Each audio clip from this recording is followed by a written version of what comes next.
राजस्थान विधानसभा में डेडलॉक की स्थिति बनी हुई है और किस तरह से डेडलॉक टूटेगा यह सबसे बड़ा सवाल है। बीजेपी के विधायक महंत बाल मुकुंदाचारी जी हैं। सर, ये डेडलॉक कैसे टूटेगा, क्योंकि डेडलॉक तो बना हुआ है और विधानसभा की कार्यवाही भी बहुत सारे इंपॉर्टेंट इश्यूओं पर आगे बढ़नी है। मुझे लगता है आप लोग एनालिसिस करें इस बात को कि विपक्ष के पास में न कोई मुद्दा है न एक विषय कहने को है। पहले बार सरकार जैसी चुन के आई थी, प्रथम वर्ष भाजपा का, उसमें बजट ऐतिहासिक आया। जनता ने तारीफ की, विपक्ष ने तारीफ की, पहली बॉल पे सिक्सर मारा, ऑल आउट हो गए। उपचुनाव में इनको रिजल्ट मिल गया, उपचुनाव में 0 हो गए। मुख्यमंत्री भजनलाल शर्मा साहब ने जो ऐतिहासिक बजट दिया उसे राजस्थान का विकास अग्रणी बढ़ा। उसी क्रम में दूसरा बजट आया, दूसरा बजट ऐतिहासिक दे दिया। तो अब क्या कांग्रेस क्या उससे झल्लाई हुई है, इनके पेट में दर्द है। ऊपर क्या है, इनके मम्मी, बेटा और जीजी जिया जी, 4 लोग जो इनके आका हैं वो इन पे नाराज हो गए कि तुम क्या कर रहे हो, इतना बढ़िया बढ़िया बजट आ रहा है, उपचुनाव में ये जीत गए हैं, चारों तरफ इनकी जय जयकार हो रही है, भजन मंडली की चारों ओर विजय हो रही है और तुम परास्त हो गए हो। तो फिर क्या करें, ये लोग मुद्दे नहीं है तो बना रहे हैं। एक तो ये है इसमें। दूसरा एनालिसिस आप एक बात का करना, इस पूरे बजट सत्र में आप देखना जूली साहब को बेचारे को बोलने का मौका नहीं दे रही है। ये जूली साहब के साथ षड्यंत्र रच रही है, ये सच्चाई है।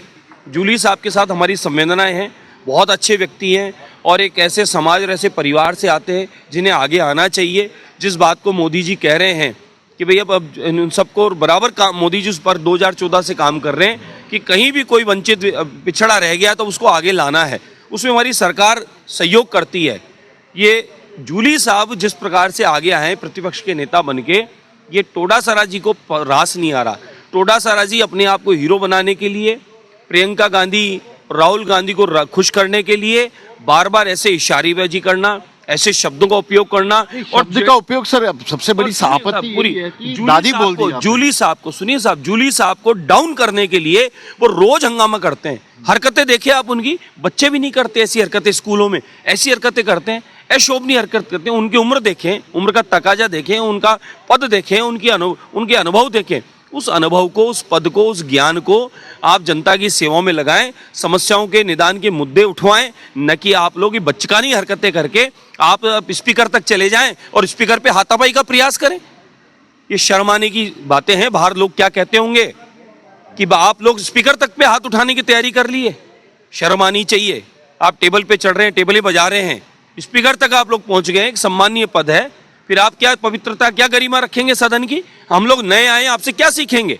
हम लोग आपसे ये सीखेंगे कि आप ऐसे का धक्का मुक्की करें, स्पीकर तक चले जाएं और टेबल पर चढ़ जाएं, ये हरकतें करें आप। लेकिन महाराज जी, दादी वो भी कटाक्ष में बोला गया, ये इनका आरोप है। दादी तो बड़े बुजुर्ग कहते ही हैं, मैं आपको भाई साहब कहता हूं, आप मेरे कोई खून के रिश्ते के भाई साहब थोड़े ही हैं। ये तो हमारी परंपरा भारतीय साहब, सनातन। ये क्या सनातनी नहीं है? आपकी ये नजर में क्या सनातनी नहीं होने से इनको दादी, दादा, ये चीजों से आपत्ति है साहब। इनको राम राम से, दादी से, दादा से, जीजी से, ये इनको आपत्ति है। इनको तो कुल मिला के बस 4 लोग पसंद है। वो 4 लोग हमारी भाषा में तो जीजी जिया जी हैं और मम्मी बेटा हैं, और इनकी भाषा में बॉस है, आला कमान। अरे क्या है, कोई राजा महाराजा है क्या आला कमान? यही कटाक्ष समझ में नहीं आ रहा उनको, कटाक्ष किया जा रहा है ऐसे ही नामों से। दादी हमने आदर से दिया, अब आज के बाद हम दादी नहीं बोलेंगे, मैं इंदिरा गांधी जी ही बोलूंगा, दादी नहीं बोलूंगा। दादी एक सम्मानीय पद बोल दिया हमने, वो शायद रास नहीं आया। कांग्रेस में सम्मान हजम नहीं होता, तो अब आज के बाद हम दादी नहीं बोलेंगे, सीधा इंदिरा गांधी बोलेंगे। लोग कैसे टूटेगा, बड़ा सवाल ये है। इन्होंने क्या है, षड्यंत्र रचा है ये टोडासरा जी ने। एक षड्यंत्र तो ये है कि जो सम्मानीय जूली साहब हैं उनको डाउन करना है, उनको माइनस करना है, उनको सदन में 0 करके और टोडासरा को पावर में आना है। एक नंबर 2, ये इनका बजट जो आया अपना ऐतिहासिक, इस बजट से ये बौखलाए हुए हैं, इससे झल्ला गए हैं। इनके पेट में दर्द है कि यार पहला बजट दिया, उपचुनाव में इनकी विजय हो गई। दूसरा बजट दिया, चारों तरफ जय जयकार हो रही है, भजन मंडली की जय जयकार हो रही है। तो इसलिए ये अब लोग भगवान का नाम भी ले रहे हैं और ये भी कह रहे हैं कि सद्बुद्धि सन्मति दे भगवान। तो ये भी हम कह रहे हैं, हे भगवान इनको सद्बुद्धि दो, सन्मति दो ताकि इस प्रकार की हरकतें करना बंद करें और जो इतना बढ़िया ऐतिहासिक मौका मिला है, देवतुल्य जनता ने चुनकर आपको भेजा है, उस और ऐतिहासिक बजट केंद्र सरकार का, डबल इंजन की सरकार का, मोदी जी के द्वारा मिला है और दूसरा बजट हमारे राजस्थान सरकार का मिला है। उस बजट के साथ अपने क्षेत्रों का विकास करना, अपनी जनता की समस्याओं को निराकरण करना, इस मौके का फायदा उठाकर पुण्य कमाओ, ये सन्मति दे भगवान। एक आखिरी सवाल, आपके कैबिनेट मंत्री जी ने एक बार फिर से बोल दिया फोन टेपिंग हो रहा है, ये आप लोगों के लिए परेशानी की बात नहीं, साहब, आप एक तो समझा रहे हो, दूसरी बार बार बार नहीं, मेरे तक कोई ऐसी बात आई नहीं है, ना ऐसा कोई टेप हो रहा, ना होता है।